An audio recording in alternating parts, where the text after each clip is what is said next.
Hi, this is Moriah and Coco here to share a little bit with you this morning from Bridges for Life Ministries. We're thanking God for the work He's doing in a closed country right now. Some people we're working with, Carlos and Marta, traveled to a village that had never been reached by the government. It took them 3 days, and they managed, because of the lack of reach of the government, they managed to have an outdoor service with 100 people where they all came to Christ. They saved an entire village, which really sounds like something from the book of Acts, one of my favorite books of the Bible.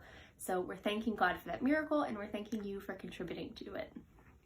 Also, we're planning an Iceland trip in 2021. Iceland is the European country with the lowest percentage of believers, and so we're hoping that God will do a work there, minister there. If you want to contribute, if you want to send your prayers, we would be so thankful for that. And if you'd like to get involved, again, just let us know. You can contact Moriah Bridges, or you could comment on this post.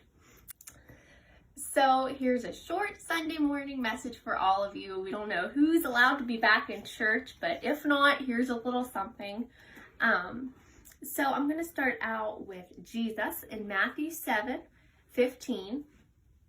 Gives a passage. He says, "Constantly be on your guard against phony prophets.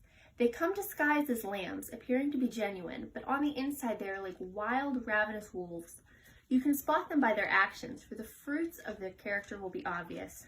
You won't find sweet grapes hanging on a thorn bush, and you won't pick good fruit from a tumbleweed. So if the tree is good, it will produce good fruit, but if the tree is bad, it will bear only rotten fruit, and it deserves to be cut down and burned. Look at the obvious fruit of their lives and ministries, and then you'll know whether they are true or false." And so, we're all so thankful to be saved by grace. And because we're so thankful, it's naturally the response that we as changed people go and do good works, and other people can tell about our salvation by those good works. There's a similar passage here in James 2:14. So, "My dear brothers and sisters, what good is it if someone claims to have faith but demonstrates no good works to prove it? How could this kind of faith save anyone? For example, if a brother or sister in the faith is poorly clothed and hungry, and you leave them saying, 'Goodbye, I hope you stay warm and have plenty to eat,' but you don't provide them with a coat or even a cup of soup, what good is your faith? So then faith that doesn't involve action is phony." But one person might object and say, "One person has faith and another person has works. Go ahead then and prove to me that you have faith without works, and I will show you faith by my works as proof that I believe. You can believe all you want that there's one true God. That's wonderful. But even the demons know this and tremble with fear before him. Yet they're unchanged. They remain demons."